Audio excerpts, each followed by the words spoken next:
namn är Felix Makowski och jag är sekreterare i Geosektionen. Some practical information. Most of the presentations will be in English, but not all of them. Some of the information will also be presented in Swedish and will also handle some of the questions in Swedish. If you have any questions that you want to ask to the speakers during the presentation, you simply write your question in the chat and we'll catch it up, and we'll answer all the questions at the end of this day's webinar, which will probably be sometime after 4 p.m. As you've noticed, the webinar itself will actually be recorded. We will not record the questions at the end, but we will also try to answer all the questions if we can. And if there's any questions that we don't have time to answer, we'll send out an email afterwards. You will also get a link to the recorded webinars after the webinar is done, or after we process it also. There will also be a few short polls during the webinar, which you're supposed to answer. It will mainly be about what level you're studying on, what university you're from, so we get an idea of who you are. There will not be any questions or exams or anything at the end, so that's fine. Don't need to worry.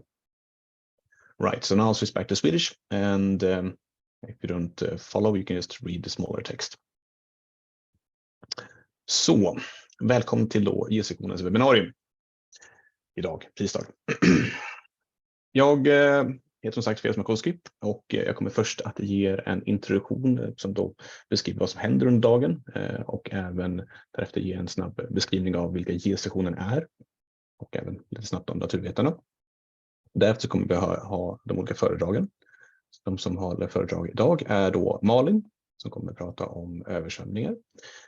Vi har Oskar, vi har Maximilian och vi har Marita. Och som ni ser så kommer då Oskar att hålla presentationen på engelska. Maximilian också. Marita har faktiskt inte koll på vad det är på svenska eller engelska. Men ja, ni ser vad de handlar om helt enkelt. Sen slutligen efter det så kommer vi då hålla en paneldiskussion eller åtminstone svar på de frågor som kommer dyka upp under presentationen. Vi har även då observerat de frågorna som jag ställt i samband med en anmälan. Så vi har ett ark med frågor som vi kommer beta av i den mån vi hinner. Och vi räknar med att vara slut någonstans runt 5 ungefär. Beroende på hur lång tid de olika presentationerna tar och hur många frågor vi får in. Kort om Geosektionen. Geosektionen är då alltså en professionsförening som är knuten till fackförbundet Naturvetarna. Och då kanske man undrar vad en professionsförening innebär. Jo, vi är en förening som helt enkelt är till för geovetare och det som arbetar inom geovetenskap i stort. Och det är gratis medlemskap för studenter i Geosektionen. Jag tror även att naturvetarna kan ha reducerat pris för studenter ifall ni är intresserade av att gå med. Och det som vi då arbetar för är ju bland annat att stärka professionen i stort, knyta starkare band, men även lyfta fram betydelsen av geovetenskap i samhället i stort. Vi försöker i den mån det är möjligt att också vara en samlingspunkt och liksom möjliggöra de nätverk som bör skapas och ska knyta starkare band mellan studenterna, universitetet och arbetslivet så att ni får en utbildning som är relevant och så att arbetslivet får väl utbildade potentiella framtida kollegor. Vi arbetar också för att få in mer tillämpad geologisk utbildning i de olika högre utbildningarna. Och slutligen även att lyfta geologi och geovetenskap i samhället i stort och då gärna få in mer geovetenskaplig utbildning i den liksom obligatoriska utbildningen.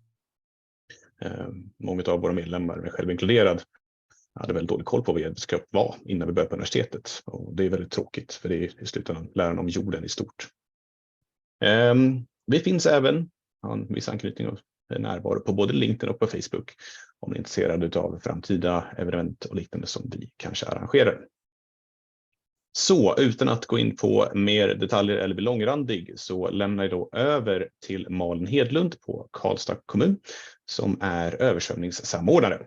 Malin, varsågod.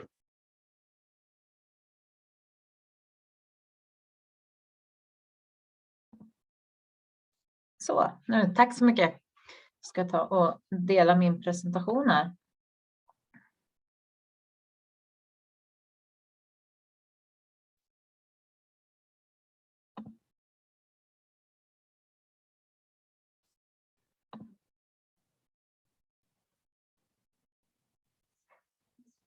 Sådär, då tror jag ni ska se. Malin Hedlund heter jag. Jag jobbar som översvämningssamordnare på Karlstad kommun. Min bakgrund är, jag är geovetare, läste klimatologi vid Geovetenskap i Göteborg för sådär 10 år sedan.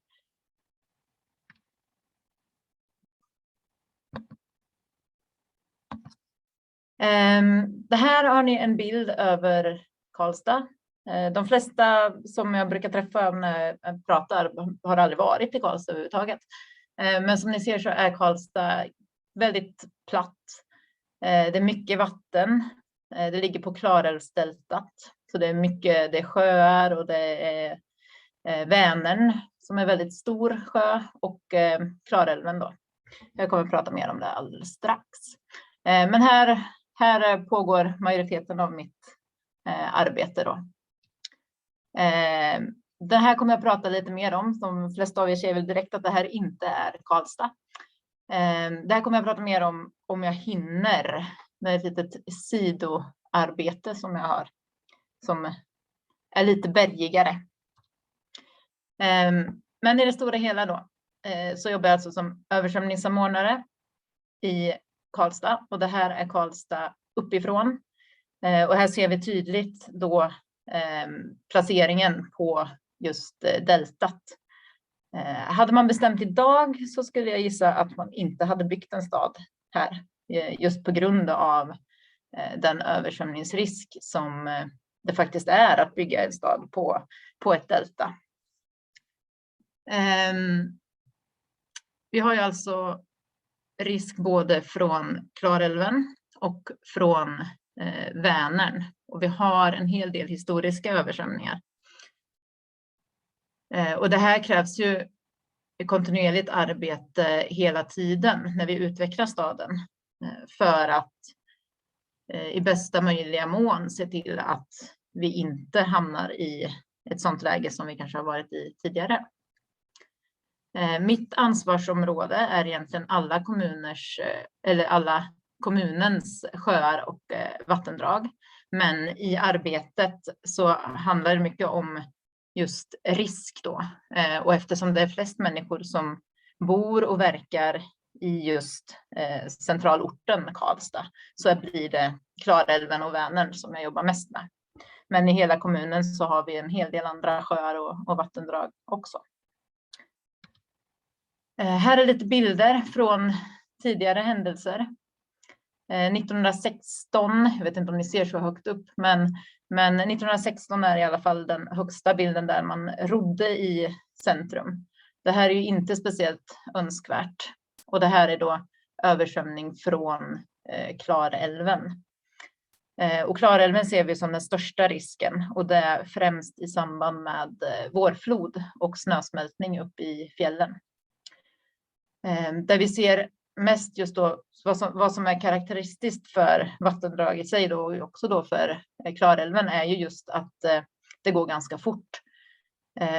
I norra Värmland så finns det ett stort vattenkraftverk, en stor damm, och när vattnet passerar där så tar det 26 till 58 timmar för vattnet att nå Karlstad. Och har vi väldigt mycket vatten då så vet vi att vi har problem inom ett dygn eller 2. Så översvämningen kommer väldigt snabbt, men den försvinner också väldigt snabbt. Till skillnad från en stor sjö då, där vattnet kan ligga kvar i flera månader. Timmar till dagar brukar vi prata om just när det gäller Klarälven. Och vad som händer här är att här måste vi planera väldigt mycket i stadsplaneringen. Vi hinner inte ut med barriärer och så på kort tid för att skydda mot en ordentlig översvämning från Klarälven. Så det är mycket planering här. Här är en bild till över Karlstad. Och i kurvan där så ser ni där alla människorna stod och tittade på förra bilden här. Och normalt sett så är det mellan 1 och 2 meter ner i den kanten då. Men den har alltså översvämmats tidigare. Om man tittar på översvämningar från Vänern Och Vänern är ju Sveriges största sjö, så det tar väldigt lång tid för Vänern att nå riktigt höga nivåer. Och här kan vi se med 10 dagar innan egentligen att vattnet kommer att fortsätta stiga, och vi kan se att vi kommer få problem och planera åtgärder vid vissa områden där då. Men problemet här är ju att om Vänern väl stiger så ligger vattnet kvar väldigt länge, och det medför ju andra skador då. Största översvämningen som vi har haft, det var 2001, och det var efter att det regnade väldigt mycket under höst och vinter 2000, och under 2001 så uppnådde Vänern den högsta uppmätta nivån, ska jag säga då, den 11 januari 2001. Och bilderna ni ser här är från 2001 där då, i början på året. Och problemet som vi fick också där var ju att det blev minusgrader sen och det frös. Det var inte heller jätteroligt. Lite om, alltså när man jobbar på en kommun så jobbar man ju i en politiskt styrd organisation. Och då behöver vi ha en hel del dokument som beskriver hur vi ska arbeta och som styr, som säger att hela kommunen ska jobba på det här sättet efter de här riktlinjerna. Och det här översvämningsprogrammet som vi fortfarande har idag då, det togs fram 2010. Så det var innan jag började jobba här. Och nu har vi i stort sett gjort eller byggt de åtgärder som är beskrivna i det här programmet. Så närmaste tiden så kommer vi behöva ta fram en ny plan för hur vi ska fortsätta att skydda staden. Men jag kommer visa lite av saker som vi har gjort och som vi jobbar med i nuläget. Det här är ett annat viktigt dokument som jag tror har kanske varit ett av de viktigaste i översvämningsarbetet i Karlstad. Och det är riktlinjer för planering och bygglov. Där beskrivs alltså vilka nivåer och återkomsttider som vi ska titta på för vattnet då. När vi ska bygga till exempel bostäder, när vi ska bygga sjukhus eller samhällsviktiga funktioner. Och då använder vi oss av begreppet återkomsttid, alltså hur ofta når vattnet en viss nivå, och så planerar vi efter det då. Så för samhällsviktiga funktioner så har vi sagt att det är högsta beräknad nivå. Bygger vi någonting som ska vara en samhällsviktig funktion, till exempel en förskola, den ska då klara den högsta beräknade nivån eller flödet. Och då tittar vi på vad det är, och så kollar vi på om det är möjligt för den platsen då att bygga den förskolan där. Bostäder, där har vi satt en återkomsttid på 200 år. Och anledningen till att det är skillnad, det är väl egentligen för att göra det möjligt att faktiskt utveckla staden. Och dessutom så tittar man ju då på hur länge tror man faktiskt att en viss byggnad står kvar. Vi använder väldigt mycket karteringar. Det här är väl ett hett tips. Har ni möjlighet att jobba lite med GIS, så gör gärna det. Det är väldigt bra att kunna. Och det tror jag är för väldigt många områden. Men i alla fall i översvämningsarbetet så använder vi just översvämningskarteringar. Och det är inte bara jag som gör det här, utan här sitter ju alla våra planerare som planerar staden och tar fram detaljplaner och tittar då vart vi kan bygga och vad vi kan bygga vart och vilka åtgärder som kan göras. Så här ser Karlstad ut med det högsta beräknade flödet i Klarälven. Så det är ganska uppenbart att skulle det här ske så är det ett väldigt stort problem. Sen sannolikheten att det faktiskt inträffar just det här flödet är ganska liten. Men ett 200-årsflöde som vi tittar på här, det är inte alls osannolikt att det inträffar under stadens livslängd.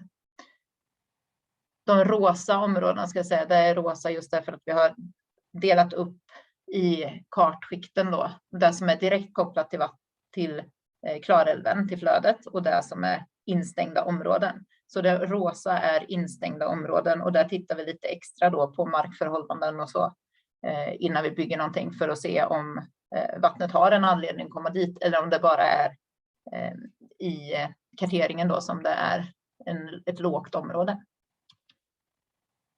Vi tittar också på vattendjup och flödeshastighet i de här kartorna. Så här kan vi gå in och klicka på en punkt och se då, okej, sätter vi en byggnad här, då ser vi kan det bli 1 meter vatten till exempel.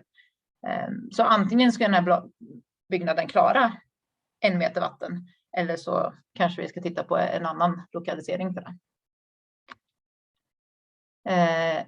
I detaljplanarbetet så ställer vi krav i plankartan, och det innebär att när vi tar fram ett nytt område eller en ny detaljplan och man ska bygga någonting där, så har vi alltså ställt krav som man måste uppfylla för att få bygglov. Så här till exempel så står det med andra ord att du ska klara den högsta beräknade nivån i Vänern för att få bygga den här bostaden här då, som där. Jag tänkte prata lite om ett pågående projekt som vi har nu. Det här är så här som ni kanske ser det snabbt. Norra delen där det står Skåre. Där är vi och tittar nu. Går vi framåt igen. Där. Så just nu så håller vi på att titta på om vi kan skydda hela den här stadsdelen. Och det är faktiskt 3 stadsdelar som blir skyddade av det här då.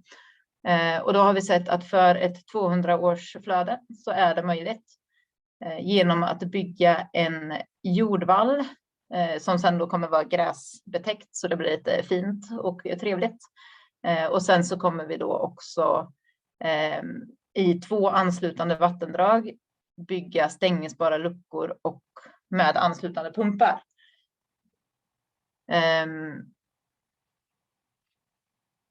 Det som är viktigt att säga där är att även fast vi går in och jobbar i vattendraget så kommer vi påverka vattendraget väldigt, väldigt lite.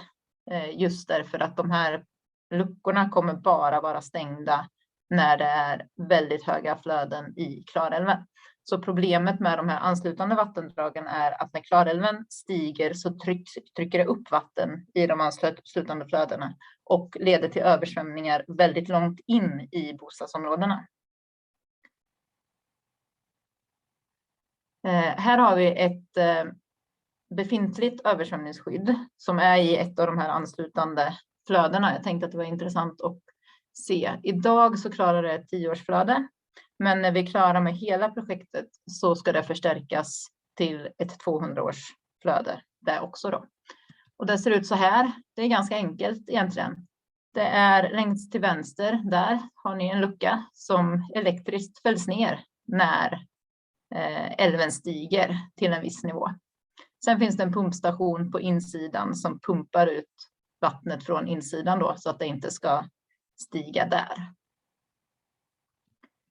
Ett annat översvämningsskydd som stod klart nu för bara någon månad sedan är för Vänern, och där har vi då säkrat en tillfartsväg till sjukhuset som är en av de samhällsviktigaste funktionerna som vi har i en stad.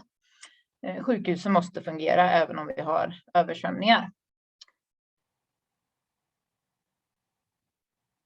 Och den här kartan kommer jag inte gå igenom jättenoga, men det jag vill ha sagt är att i anslutning till att vi bygger de här skydden så tittar vi också väldigt mycket på nederbörd och skyfall. För vad man gör när man bygger ett skydd mot en sjö eller en älv är att vi faktiskt stänger av flödet inifrån, alltså från landsidan ut mot vattnet. Så när det regnar så måste vi hantera det också.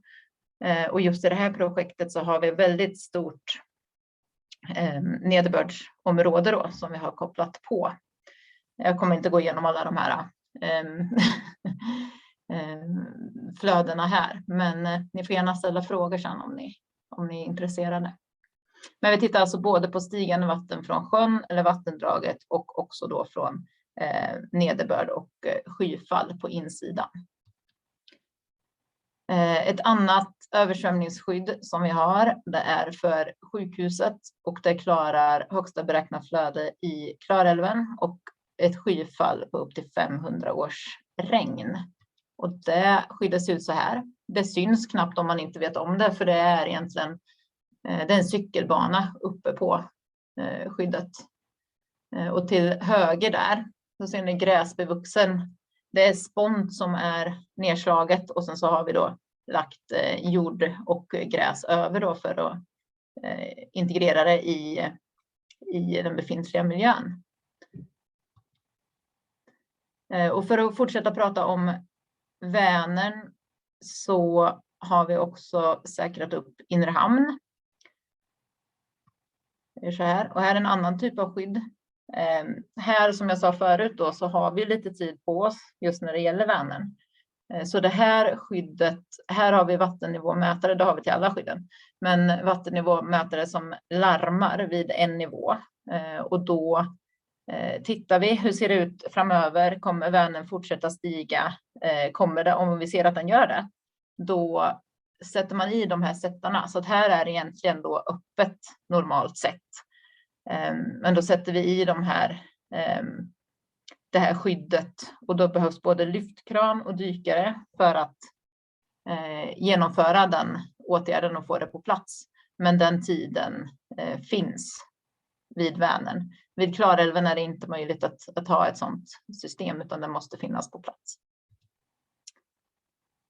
Lite tråkig slide, men jag tänkte dra lite kort om vad man kan syssla med som geovetare på en kommun. Och det finns väldigt mycket som man kan göra. Väldigt mycket handlar om planering och ta fram sådana här underlag som visar i början då, som planer till exempel då, på vilket sätt ska vi arbeta med den här frågan inom kommunen så att man inte sitter på en egen kammare utan hela kommunen arbetar på samma sätt. Vilka funktioner måste fungera och skyddas? Det kommer alltid handla om en prioritering. Vi pratade lite tidigare här om dagsläget och hur det ser ut. Och vi har några små vattendrag som är översvämmade just nu. Men det största problemet vi har är en ridklubb som har några hagar som är översvämmade. Och det kanske inte är en prioriterad översvämningsåtgärd då, i förhållande till kanske ett sjukhus eller en vårdcentral då, som kan skadas. Men samtidigt så vill vi ju att alla som har en verksamhet ska känna att sin verksamhet fungerar. Så självklart tittar vi på de mindre åtgärderna också. Titta på hur det ska skyddas. Kartunderlag är jätteviktigt. Det är väldigt bra att kunna GIS. Man behöver inte vara expert, absolut inte, men det är väldigt bra att ha en uppfattning om hur det fungerar. Kort sagt så bygger vi saker i kommunen. Om en stad ska utvecklas så måste vi bygga och då behöver vi ta fram planer. Och just för våran del så måste vi förhålla oss till den situationen vi har på just Klarälvsdeltat och vatten, eller risken för vatten då. Och när vi bygger så bygger vi ofta i eller nära vatten. Och då behöver man ansöka om tillstånd för vattenverksamhet. Så där jobbar vi också väldigt mycket med. I nästan varje projekt så är det någon form av tillstånd som måste till. Så då måste man antingen göra en anmälan till Länsstyrelsen eller få ett tillstånd från Mark- och miljödomstol. Och det här är lite olika stora processer då. Mycket konsulthjälp tar vi in också. Så det är också någonting som man kan... Också en plats som man kan jobba på. Det är ju på konsultfirmor. Vi ansöker om medel från MSB för skydd mot naturolyckor där översvämning kommer in. Och då kan vi alltså få upp till 60% kanske det. Nu kände jag att jag har precis varit föräldraledig så jag kommer inte ihåg exakta siffror. 80 eller 60% för en åtgärd då, så kan man i alla fall få som kommun för att säkerställa att det inte ska ske en naturolycka på en viss plats då. Vi säkerställer att rätt nivåer är satta i detaljplaner som jag visade lite tidigare. Och ta fram dokument och planer, dagvattenhantering utanför kollektivavtalet eller VA-kollektivet. För i VA-kollektivet så jobbar man alltså med de rören som är under ytan eller under vägarna eller dräneringen så sätt liksom. Men ett skyfall kommer aldrig rymmas i de här rören så då måste vi hantera det på ett annat sätt. Och det kan vara dagvattenparker eller man avleder vattnet på annat sätt då på ytan. Rasskred, geoteknikfrågor har vi med i nästan alla projekt också. Och det är mycket samarbeten med statliga myndigheter. Länsstyrelsen och MSB är väl de som jag arbetar mest med. Lite kort också om vad jag saknade i min utbildning. För att jobba på en kommun, då är det inte speciellt mycket forskning som man jobbar med oftast. Så där kände väl jag att det var väldigt mycket forskarfokus och jag hade ganska dålig koll på vad man gör ute i arbetslivet. Det fick jag ta reda på sen helt enkelt. Ett sånt här seminarium hade jag tyckt var jätteintressant, men det kommer jag inte ihåg att vi hade några. Men just hur fungerar en kommun? Vad gör man på länsstyrelsen? Vad gör MSB? En bra sak är ju att tänka igenom lite vad man själv vill jobba med. Och kolla upp i samhället då vart de här frågorna berörs. Vill man jobba på en kommun till exempel så skulle jag tipsa om att kanske titta lite mer på lagstiftning kring miljöbalken och plan- och bygglagen. Jag har sett att det finns på Boverket gratis onlineutbildningar i bland annat plan- och bygglagen. Så där kan man gå in och titta också då för att se. Så.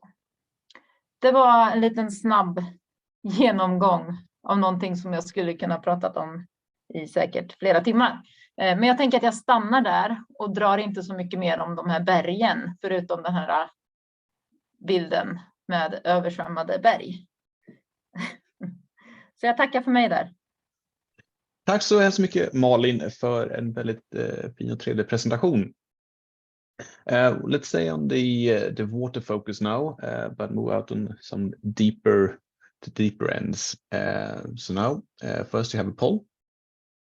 I'll give you some time to answer it. And then meanwhile, Oscar Franzen can prepare his presentation. Oscar Franzen is a marine geophysicist working for Clinton Marine Survey.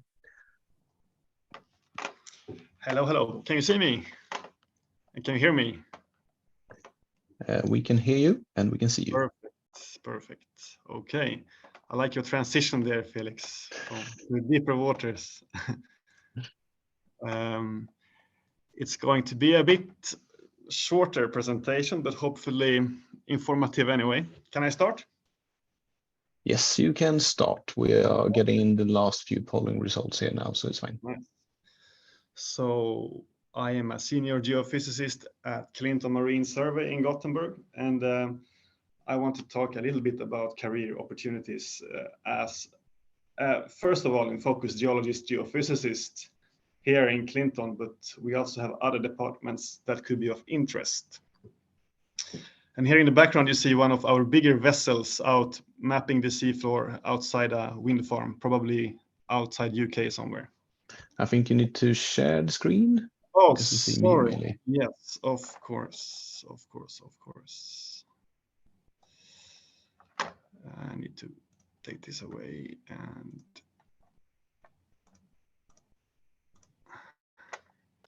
maybe you see it better now.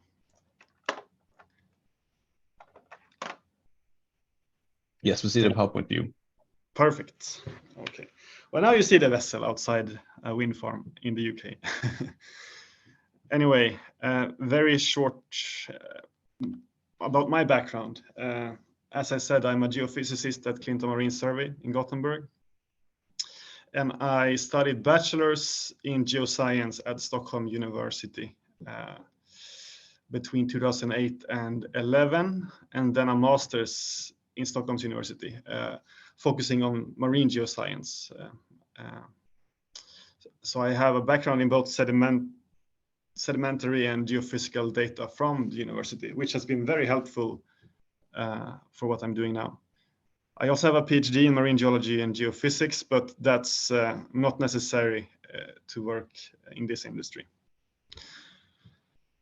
Okay, a little bit about Clinton Marine Survey. So we are a marine survey company, as the name says, and we're using very high-tech instruments, state-of-the-art technology to map the seafloor and the substrate below the seafloor. And this is basically done with advanced echo sounders, shooting sound pulses to the seafloor and below. And depending on the sonar you have, you can get different types of data set that you can process and interpret. And we work for a wide range of different clients, and you can see some of them on the picture in the bottom.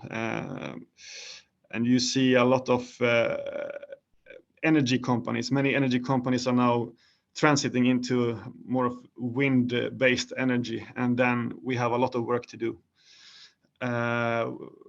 Like Ørsted, Vattenfall, and many other wind companies, RWE. We also help Statens Geotekniska Institute with more geotechnical applications. If you have landslides going out into a lake or a river, for example, we can map that and do some interpretations. We work with. Sorry, Oscar, but I think you're sharing the wrong screen, so we can only see the whole presentation, but we don't see the slide you're on. Sorry. Let's see.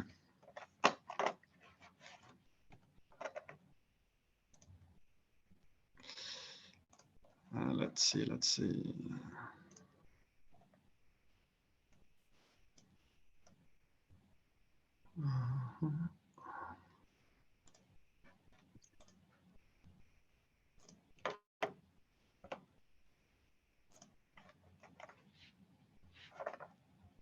So if you start the presentation and then you share, now it's working fine. And now you see? Yes, now we see. Perfect. Okay, this was my background I talked about, and now I was on the third slide. This is why I should be on the technical recap before we start, I guess. Anyway, okay, do you see the slide now? Yes, looks perfect. Yeah. Okay. Yeah, so we work with energy companies, and we work with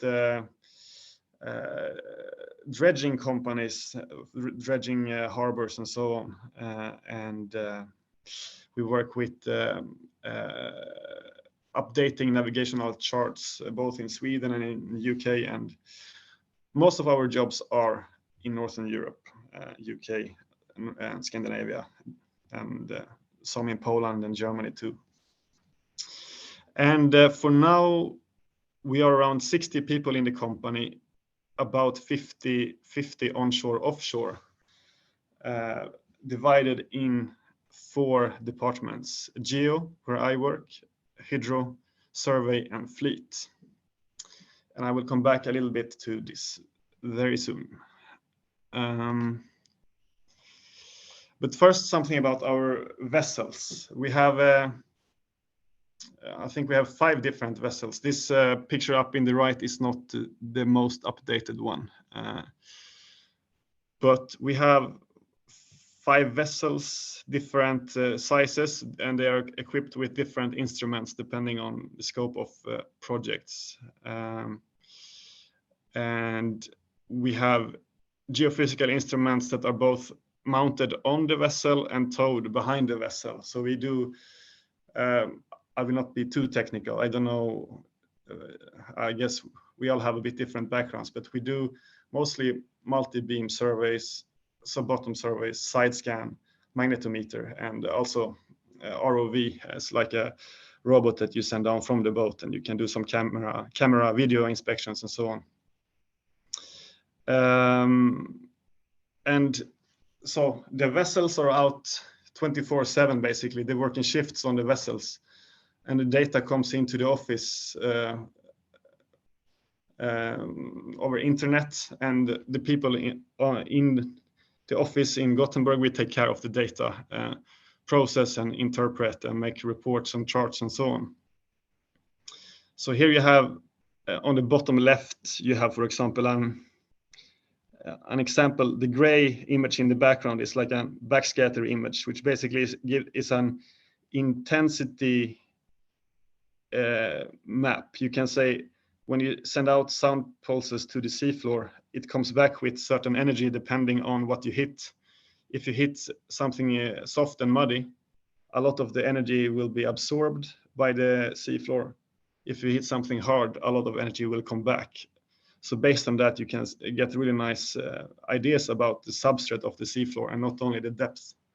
So on this gray picture, you can, for example, see 3 big wrecks there in the middle pretty clearly. And picture to the right bottom, you have examples of sub-bottom data on the top there, and you have bathymetry in the middle, and also more backscatter in the bottom of these 3 small pictures in the right corner in the bottom. Anyway, so what you do or what we do here depends on which department you work in. And as I said, we have the geo and hydro departments that are office-based, and we have the offshore departments, survey and fleet. And I work in the geo departments, and we process and interpret sub-bottom data, side scan, mag, and backscatter. We also do charting in AutoCAD and GIS programs, and also a lot of report writing. And then we have the hydro department, which we in the geo work very close with, and they process the multi-beam data and do some charting and reporting as well. So naturally, I think as a geoscientist, and if you want to work here, you will most likely end up in geo or hydro department. But I would also say that the survey department is of interest for many geoscientists. If you like to work on vessels and you like to more acquire the data, work in shifts, take care of the instruments, then the survey department will be of interest for you. Fleet is usually not for geoscientists, because then you need to know how to navigate a vessel and how to take care of it. So that's usually for another type of background. And I think this picture on the top right is pretty cool. It was a lake in Kiruna with a lot of dumped explosive material that the military dumped many years ago. And with a magnetometer, we could find most of it, and they could clean up the lake. So we also do this kind of operation sometimes. And on the bottom left, you have a picture of a wreck. We find many wrecks in our surveys, and most of them are already known, but we also sometimes find unknown wrecks. So if you want to work here, I can mostly talk about the geo and hydro departments. For the geo department, the requirements are a bachelor's degree in geoscience or something related to that. An okay English level, available to work from the Gothenburg office. Me, myself, I am from Stockholm, but I moved to Gothenburg for this position. EU citizen or a valid EU work permit. And then, so that's the basics, but also merits are GIS, post-processing of geophysical data, and also geophysical fieldwork. So if you have some courses, you can go out on a boat or I know they have some marine courses like that in Stockholm. That's really, really good. And also GIS, of course, that's important. At the moment in the Geo department, we don't have any open positions, but I know it's coming very soon for a junior Geo position. But if you keep an eye out on this page there, careerclinton.se, you can either put an open application or you can wait for a specific position to come out. And I know it will happen soon. So if you're interested, have a look there. The Hydro department, they have more or less the same fundamental requirements as the Geo department. The merits are a little bit different. It's not really my field, so I cannot tell you too much about that. But what's cool with the Hydro department is that they take in summer time workers, and that's usually students of a bachelor's or master's in a bachelor's master's program. So if you're interested, that's a really good way of getting into Clinton. But I know that Hydro also hires, they're expanding a lot at the moment. So this link in the bottom, you can either find that by going to career.clinton.se, or you can just copy this link and you will find a position out now as a hydrographic data processor. And as I said, we are about 60 people in the company, and you see all of our faces there to the right. It's a very young company, both in age of company, founded 2015, and also it's pretty young people working here. So it's a good first step for students after your studies. It's a very familiar and nice environment to get going, and we have a lot of fun also together after works and ski trips and stuff like that. So that's really nice. So you have a good chance if you go to our webpage now and have a look. And I cannot stay for the questions, but if you have questions, I'm sure that Felix can email them to me, and that will be fine. So thank you for listening, and good luck with your studies and the time after that too. Thank you. Thank you, Oscar. And if you do have any questions specifically for Oscar, you have to write specifically in the chat that is for Oscar, so I can forward it to him. Right, so now we are leaving the lakes and the seas, and we are moving further up north. Listen to Maximilian, but first we also have another poll. So Maximilian, you can prepare your presentation, and in the meanwhile, absolutely. Can you hear me? Is the sound working? Yes, perfect. I can hear you loud and clear. One step closer. So we're just giving some time now so they can answer the poll. Yeah, no problem. Let me just check if I can share my screen. Yes, do so. Do you see my screen? Yes, and you are exactly. You also have the red dot.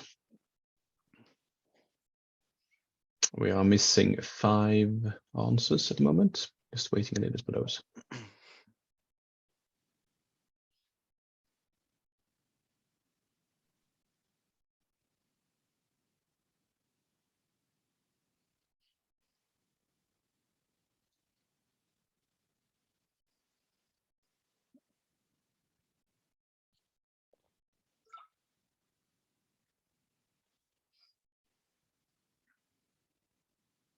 Right, that should be enough, so we can start your presentation. Yes, perfect. So hello everybody, welcome to this presentation. And first I want to say very good presentation so far, so I hope that I can keep the level of it. And with that said, let's begin.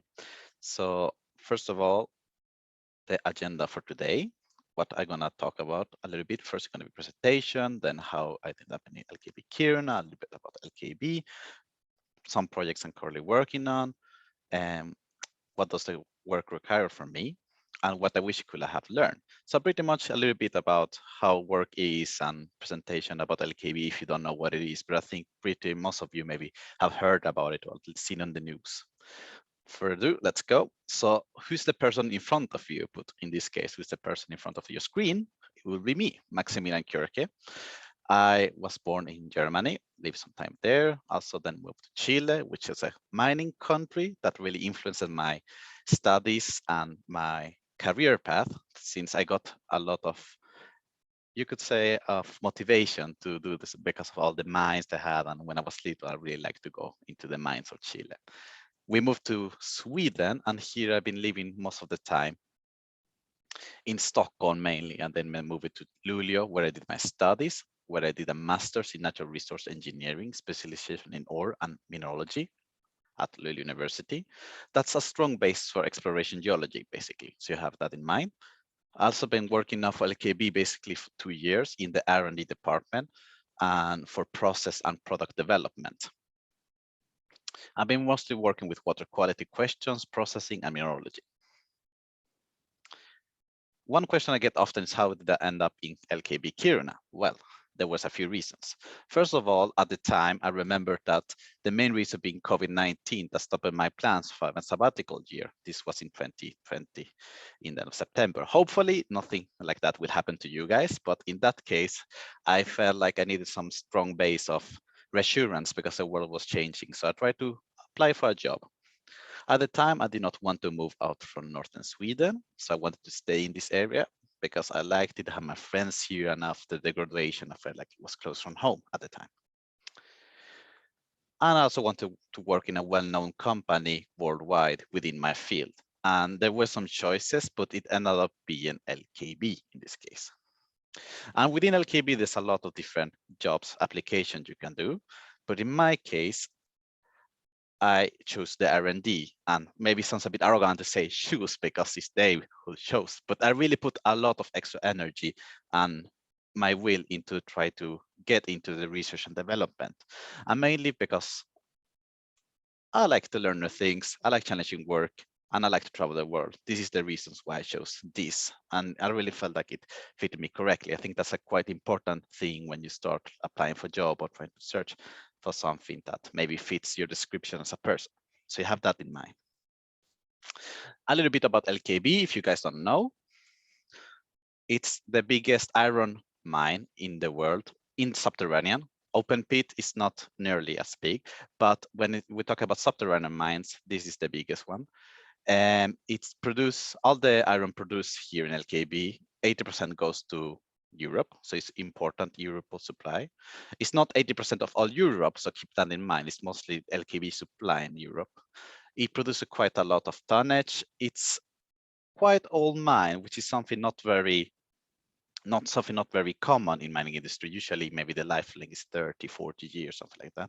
This mine have been going on, the business at least 133 years it is now. And it's quite big in employment base for only having a few mines that we all work in. You can basically see that, there you go. You can basically see this is in a northern Sweden company, and it goes all the way from Narvik, that's in Norway, to Luleå, where Narvik is the Norwegian harbor and Luleå is the Swedish harbor. So you keep that in mind.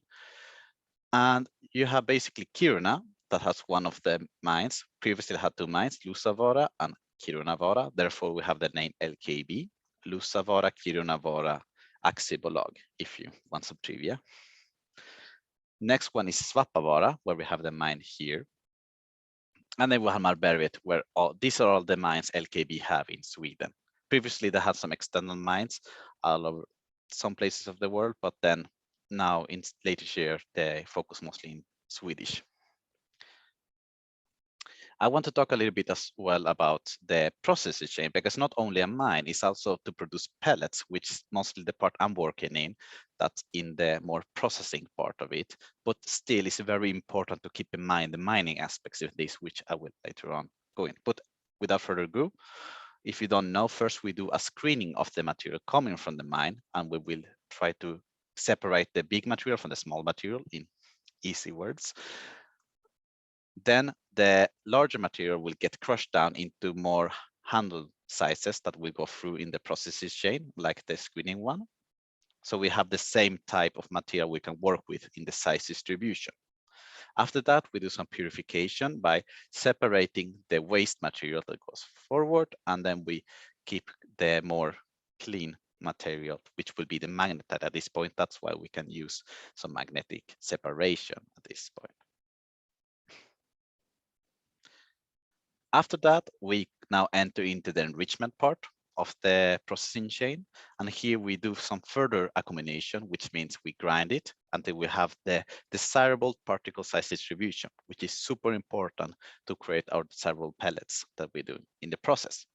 After that, we purify the ore even further by doing some further wet magnetic separation, where you separate the material and all the waste goes out. Then we get rid of the undesirable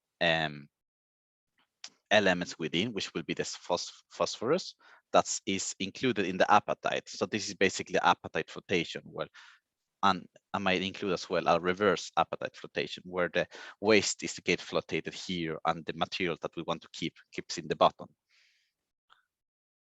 After that, we do the pelletizing chain part, where we do filtration to get rid of all the water, which is a very important step to have the right amount of moisture to create.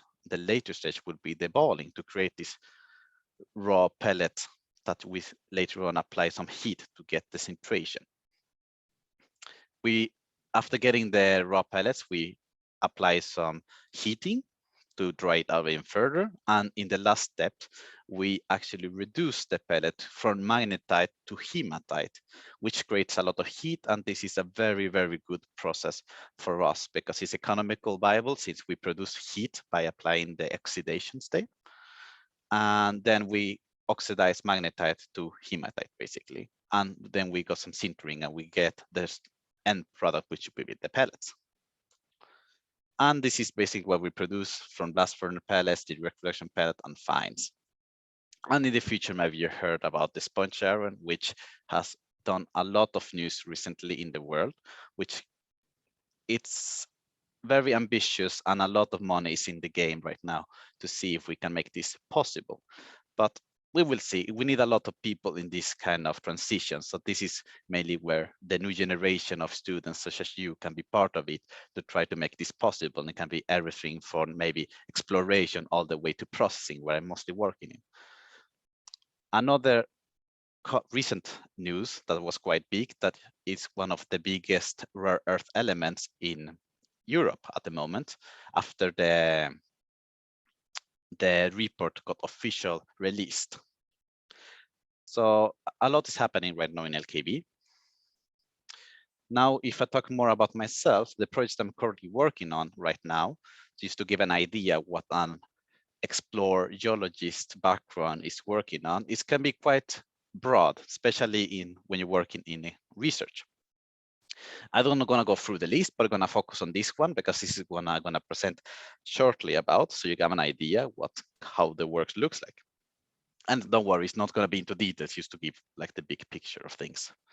This is basically the Kiruna mine, and when we have the problem, oh, sorry, I did not say the name that I was working on, so I go back. It's the anetrite mapping in Kiruna. And here we're going to focus mostly on chemistry, geochemistry, processing, mineralogy, and data analysis. That's mainly the main theme in this step of the project. And what you need to know here that we have the Kiruna mine, and after we are exploring more deeper levels, we're going to create more of these infiltrations that gets in the deeper level of the mine. So you get the water infiltrating down all the way into the last, I would say, water collector that we use later on in the process. But the thing that's important here, that this water will also dilute a lot of minerals that are in the way in the mine. And maybe our ore is not very reactant to the water, but there's some inclusions and some elements inside the surrounding bedrock here that can maybe dilute these elements and then create in the solution of the water and then keep going in the process. And to be more specific, it's going to be anetrite calcium sulfate, which is a salt, isosoluble salt, that will create some problem later on in the process, which maybe you will not think that it will be a problem because it's quite inert, it's not acidic or basic. So you may ask, like, why is this a problem? Well, the problem is that since in Kiruna, this is a picture of the water resources in Kiruna right now, how the process looks above the ground. Here's the mine and it goes up, and here's the processing plant. This is what we see here. And what I want to emphasize with this picture, you don't need to look at the numbers, is that the water quality gets concentrated over time. This is a circular system, as you can see, that it goes around and goes around and goes around. So the element calcium sulfate, the gypsum, that's calcium sulfate or anhydrite, it will get enriched in this water. So we will have high concentrations of calcium and sulfate, which can give some problems later on. And the most reason why this happens is this is to help visualize that we have maybe, let's say, the mineral that you later that you increase the surface area by reducing the grain size, and then you create this iso-leachable material that happens a lot in the processing plants. And this will further increase the leaching potential of anhydrite that leads to increased calcium and sulfate. So the same picture as before, that I showed before, but now with the eyes on the anhydrite, and you can see that here we have the sources of the material coming from the ore, and the major leaching occurs here in the grinding steps. Then they will create some problems in the process further down, like in the flotation, it will be less effective because of the ions in the water. We cannot get rid of this unwanted material, and it will create some more problems along the line. So it's quite important to know the whole chain. That's what I'm trying to show here, that it doesn't only need to stop only at exploration or doing one certain part. This is the whole chain for the company, and something that we have with time now accept and try to learn more, that if we know this from before, we could have done a process to tackle it. But now, since the exploration or the geology was not very well understood at the time, or they did not take this into account, now it's a problem that we have tried to solve. So that's very important to have a broad understanding of the chain where you're working in. At least in LKB's case is roughly what I want to emphasize now, something that I really did not have in the beginning. But what does the work actually require from me? Well, I usually say give what you have and learn what you miss, to be more humble about it, that you can give everything that you don't have. But some of the more concrete terms will be able to work together in teams, be the person that makes it easy to work with, that works already hard, and you don't need to be with a person that's negative. So this is one of the very, very important things that I appreciated when I work with a person. Communication is very important, especially from outside the company or inside the company, to able to listen and to communicate in a way that's easy and followable. Also, I like the presentations that are easy and followable. I don't know if you agree with me with my presentation, but I try to be like that. And then one point that I think is super important is the no bullshit. And what I mean with this one is, if you don't know something, then you have to say and be honest about it, because this is a team effort. No one knows anything, and we complement each other and really, really try to help and go forward with the project. You're not alone, and you're part of a team. That's what I try to mean. Another point that could be super important to understand is the time management ability. Maybe in studies it was not as important, but now it's really, really is, because you not only affected yourself, you affect somebody else with your time. But now with more of the technical part, I would say that you should try to learn a little bit of everything, because it's super important to have a broad understanding of everything. And then when you do a project, maybe you can really try to focus on what's important to learn. But if I have to say some things, I would say that analysis is super important. At least in my case, I cannot speak for every single job, but in my case, that statistical sampling law is super important. Analytical tool, such as RStudio or Excel, or having a software that could be really, really good to have. The academic knowledge that I use at least in my daily basis is more mineralogical, chemistry, and processing. Of course, when I did my studies, I never did everything of this, but you can always try to complement by reading more on your own.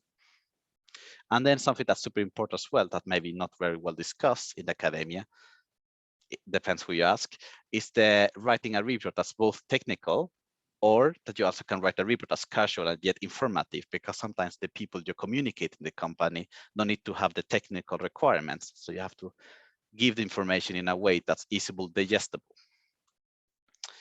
And one of the last points before I stop boring you out with my presentation is what I wish I could have learned. And I think one of the main points, it will be programming to automate simple yet demanding work. And this is more on the time management aspect. If you know programming, you have the possibility to really do your own kind of scripts that can help to simplify the work, because there's a lot of data management, at least in my work, that's really, really simple, yet you have to do it yourself. I try to learn now, but it takes more time. But I would recommend that you guys can do this as well. Then it could be much easier in the work in the future. And with that said, I want to thank you for your time and for listening. And if you have any question, you can just screenshot this and then maybe send me a mail about if you have any specific question you don't get to ask now. But I think that's everything from my part. So thank you very much. Thank you, Maximilian. I can also say that the program is something I also do like to emphasize. It's always useful to have some basic knowledge of it, if you at least have some kind of office-based work. Right, let's move on first with the last poll of the day, and in the meanwhile, Marita Teres from Geovetenskap can prepare her presentation whilst we wait for the final answers.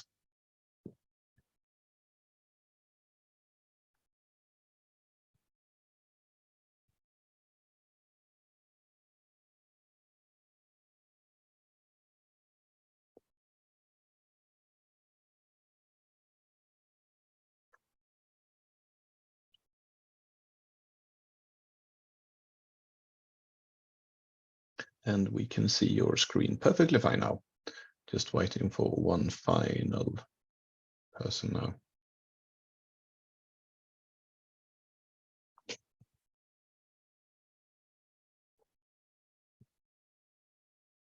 Right, so Marita, the floor is yours.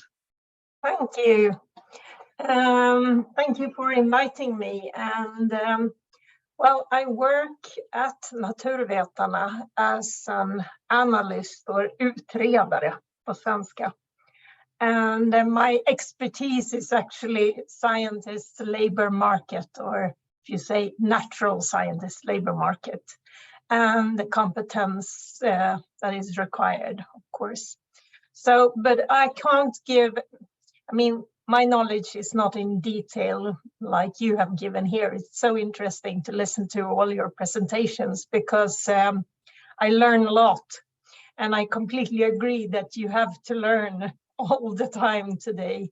And I'm going to talk a bit about this, what's happening on the labor market overall, but also what's relevant if you're a natural scientist and especially if you're a geologist. So I've tried to sort of focus a bit on what's relevant for you guys listening to this. So I hope that I'll be successful in that. But I'm going to start off by saying a few words about myself. My career, I started as a biologist and actually had a job in waste management. The first couple of years I was working, and after that I was traveling, and then I got a job at Naturvetarna and I haven't left, which is incredible. And I would never have believed it because I was just supposed to be there for a year. But I've been able to develop myself. And it's a great organization to work in. Our members are great. And I want to say this because sometimes it's forgotten that Naturvetarna is not like a company or something like that. We're an NGO and we're run by our members, of course, through a board and a congress and the local representatives that we have at the workplace. So without them, we would be nothing with the staff. I mean, we have a staff that in Nacka outside Stockholm, but we were only 42 people, and we couldn't do this without all all the people that are working on their spare time for the union for scientists. So this is really great, and I want to stress this. Well, if you don't know, I think it's important to be a member of a union. And what's the basis of a union? I think it's good to be remembered. I'm sure you all know this, but we're part of setting the rules of the labor market. And if you're not from Sweden, maybe you don't know that in Sweden, the law part of the labor market and how it's regulated, it's not so essential. That's just a small part of it, because the big part is all the collective agreements that are negotiated through the employer organization and the employee organizations, the trade unions. So, and on top of that as well, we have the employment contracts. And of course, if you're hiring or working at a company that don't have a collective agreement, it's very important to have a very good employment contract.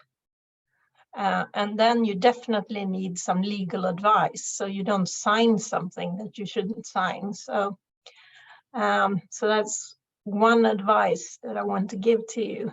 And of course, if you're a member of a union, coming up to the next slide, security is part of it. And of course, then you can always get the advice that you need when it comes to employment contracts, for instance, or anything about the terms of your employment. You can always turn to us and ask. Now, I'm not an ombudsman. I'm an analyst, but we have several ombudsmen working at our office. So it's just to contact us if you have any questions whatsoever. So that's the security. And also, of course, there could be some kind of problems where you feel that I need someone to help me out here. In those situations, it's a great security to have a union behind you. Another advantage is the salary statistics. We have the best salary statistics of natural scientists available in Sweden. And we do this together with our central organization, SACO. So it's SACO Lönesök that you can use as a member to figure out which kind of salary should I ask for. Of course, there's no exact answer in the statistics, but it's sort of clues to which kind of salary you could expect for different positions. And also you could, of course, again, phone up our ombudsman and have a chat and talk to them about how you could market yourself and get better salary, which is always good. Career advice as well. We have an external career service at the moment, so you can have advice on how to write your CV and how to prepare for an interview and update your LinkedIn profile and things like that. So anything regarding career, pretty much you could contact us for, and that's also included in the membership. And then it's a lot of other benefits like insurances. I think it's the most well known, but it's also, we also have a service where you can get legal advice concerning other things than employment. That could be, for instance, if you're in a divorce settlement or something like that. Kind of common things that can happen to anyone. Well, back to the labor market. What's going on? What's happening on the labor market right now? I'm sort of selected 5 facts that I want to sort of lift, and this is in the broad sense that is important for you as a natural scientist. First and foremost, we're in the middle of or in the beginning of the fourth industrial revolution, they call it. And what does this mean? What's actually happening? Well, it's got a lot to do with digitalization and the automatization that goes on in the production lines right now. But not only in the production lines. We have a sort of transition where a lot of the hard, easy work is now getting a bit more complex. And if we thought that through digitalization we would get less work, that is completely wrong. In fact, the jobs are increasing, but they're also changing. So you need different competence to do the jobs that are out there and are available today than you used to. And the other fact is, well, we have, of course, a transition going on. And it's not only because we have digitalization and globalization, it's also because we have a ongoing crisis, or not just one crisis. You've heard about them all. And we have the climate crisis, or we can say an environmental crisis, and we also have a war going on in Europe right now. So it's very uncertain times, and all the problems that we're facing when it comes to energy and all that. So all this adds up and making it very uncertain times. And it's not easy to be in my shoes having to say, well, I'm supposed to tell you what's going to happen on the labor market in 5-10 years or something like that, or at least 5 years, which is not easy. No one really knows, but we can gather the facts, and we can try to analyze the data and see what comes up. But one thing that was already been lifted here, I think it was by Maximilian, it's the ability or the importance of learning, constant learning. And actually, OECD, they've said that the ability to learn is the most important competence today, or in our time. Which means that I think as well-educated people as we are in this room, I think we're well equipped to always learn, as long as we're mentally willing to do so. We have to keep an open mind. Even when we grow older, we have to sort of keep updating our competence, because if we don't, when we're in times where things change very fast, we're going to be outrun. Our competence is not going to be relevant anymore. That's the hard truth. And I think we all deep down have a feeling that this is the case.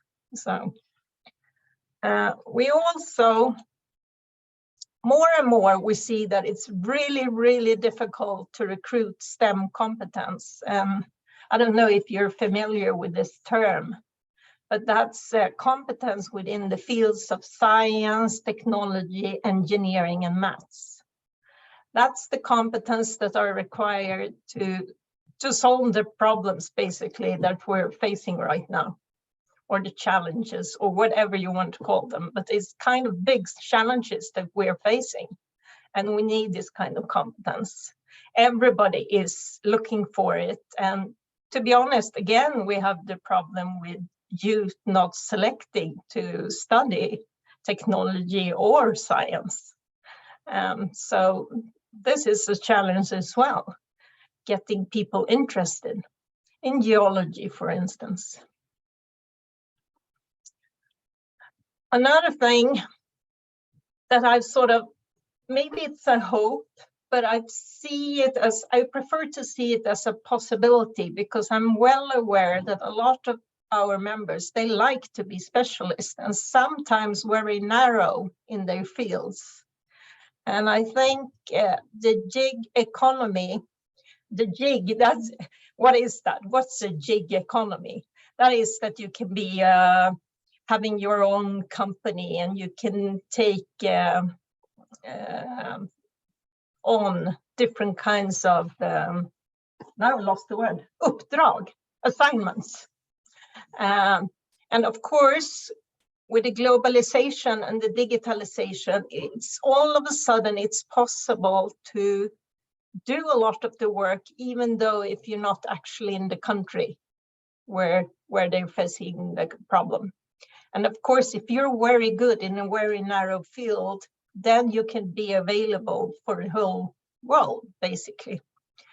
So this, I think, is a possibility for a lot of scientists that hasn't been there so easily before. And I'm hoping a lot for this, because as you know, the fact that I used to say, well, if you want to be a specialist, then you have to be prepared to move. That's still true, but maybe not as much as it used to be.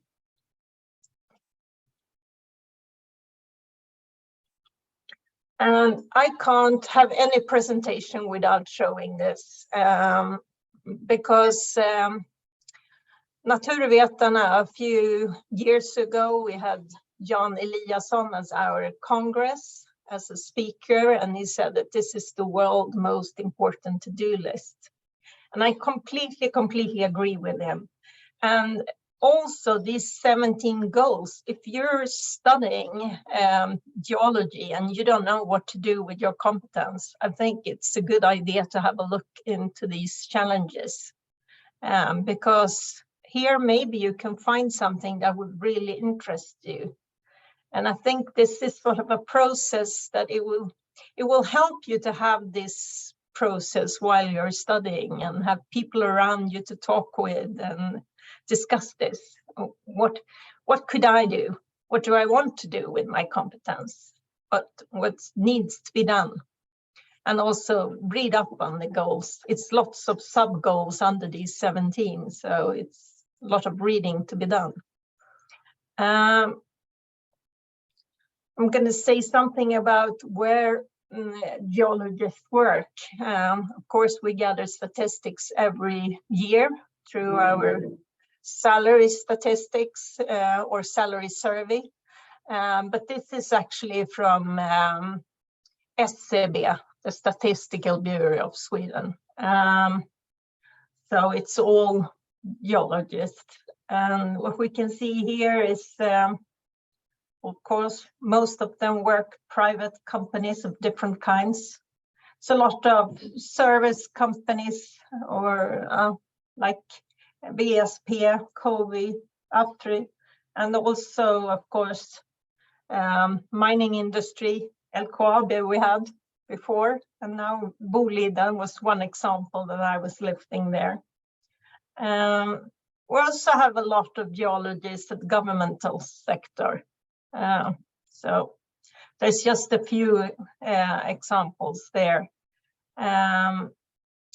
We have the municipalities. We had already a speaker talking about those, kommunerna.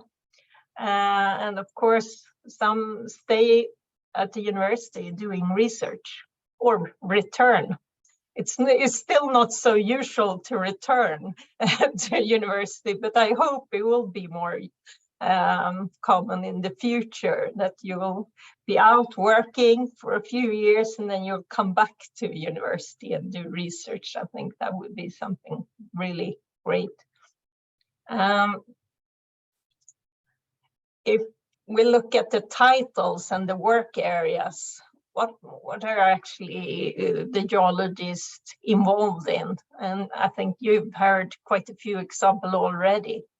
But if I try to sum it up, infrastructure planning, it's a big thing among geologists. Of course, environmental sector, the mining industry. We have more and more people involved in energy sector, and tech and information technology sector. So that's a bit of the possibilities. Lots of other possibilities as well. So don't let yourself sort of say that this is the only things that are out there, but this is what a lot of people are sort of working within. that are geologists. What kind of titles? What's the top titles of geologists? Well, of course, not surprising, geologist is the top title, but it could also be a consultant, a case manager, handläggare in Swedish, investigator, analyst, pretty much what I'm doing, utredare, project manager, meteorologist, researcher, and geese engineer. So those are the most common ones. And this is when we talk about our members, you have to remember. So now it's not, we've left the SCB statistics. Now we're talking about our members. Main duties, or what do they actually do at their job? It's a bit, I mean, it's a bit of the same when you look at the titles. Here again, you have administration or case manager, handläggare. You have service counseling, you have investigation, research, project management, management, of course. And then you have inspection, supervision. Quite a few of our members work in this field, and it's different kind of fields as well. And then strategical work, we have production, easy to forget. We talk a lot about research and development, I think, but quite a few scientists work in production as well. And they can even have a title as engineer, but they are scientists, they haven't been on a civil engineer education. And then, of course, now I've lost the word for it. Development, analyst, education sector. It's much bigger, but not so big in our union. But it's much bigger if you look at society and total, of course. And there's lots of other things as well. Last time we had, now this is getting a bit old because we're actually ordering the new statistics from SCB. It's coming out in March this year. So this is 3 years old now, but when we looked at this, it was 5,500 geologists. 20% of those were bachelors. 55% had a master or magister as well, and PhD. No, I didn't translate that, sorry for that. The 25% there. So that's a bit what it looks like. The supply of geologists in Sweden right now, or 3 years ago, I shouldn't say right now. But then, what could we say about the competence? What's in demand? What are the employers looking for out there? They are looking for specialists, especially more and more are they looking for people with a PhD. So it's kind of really specialized people they're after. But having said that, this is a sort of complicated. They still want broad competence. And very many years ago, when I started to talk about labor market and competence, they used to talk about T competence. That means that you have to have your specialist field, and then you have sort of a broad competence above it. These days, sometimes I see a lot of P competence, I call it. It's not enough with just one field. You need maybe 2 fields that you're a bit more, or maybe one field you're a bit better at, but you're still kind of deep in the other field as well. So we see this tendency, but it's not either or, it's both. And I've I think it was a good advice this to be able to work in team and to be able to communicate with people with other competence. That is very, very important to train. I mean, maybe it's not something that you're born to be able to do. You have to train to be able to communicate with people with other competence, and so you can understand each other. I think one competence that I want to stress for you is strategical use of natural resources. We are in a situation where we have a lot of goals that are sort of fighting against each other. We're going to see more conflicts about natural resources. And here it's really important that we make the right strategical choices. And also, when it comes to waste management, we want to move away from waste management, and we want to enter into a circular economy. And that's quite a challenge, because that's not the way our society is built today. Having worked at the waste management site, I know exactly the kind of problems they're facing. And they're facing the problems, of course, because the products that we're using, they're not designed to be recycled. So we have to sort of start all over again. So this is sort of, it's a big challenge for us all. And then, of course, competence when it comes to energy sources and infrastructure. We have a lot of infrastructure in Sweden that are getting outdated in our municipalities. So we need people to be able to work in this field, definitely. And we need science competence when it comes to this.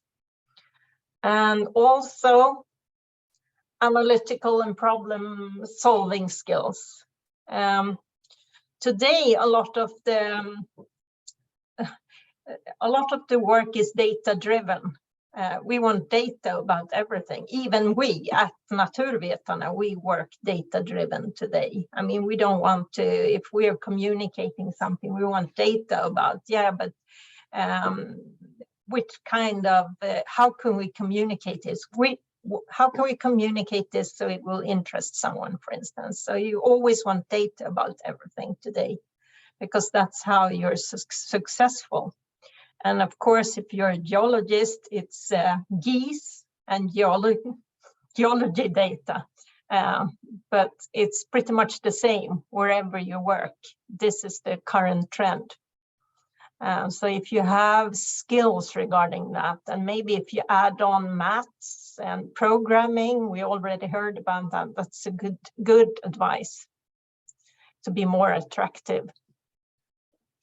And then last, regulation. We have more and more pretty complex regulations.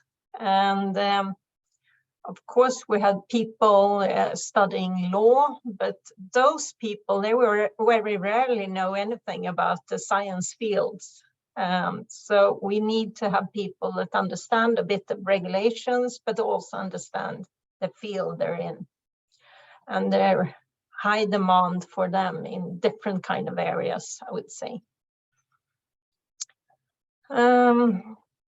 And then I'm going to finish off because I know it interests quite a lot of people, the salary statistics. This is actually the salary statistics from last year, so it's updated. So it's a preview for you. And this is just I was talking earlier about Sak och lönesök, which I think is a great tool. Here you can see what's the mean salary for geologists or our members, I should say. So it's not all geologists, but among our members is 46,000. Medium is slightly less than 44,000. And you see the span here. And I also given a few examples. The mean case manager, 41,000, and mean project manager specialist around 47,000. And then if you're a manager or in a manager position, it's well above 60 generally. So that's sort of off this grid here. Well, that was pretty much what I was going to say. So I'm going to wrap this up with saying thank you for listening. And if you're not already a member, please become a member and support the work that we do and make us strong together. Thank you, Marita. That was a nice presentation. Right, so now we end the recording and we move on to the question.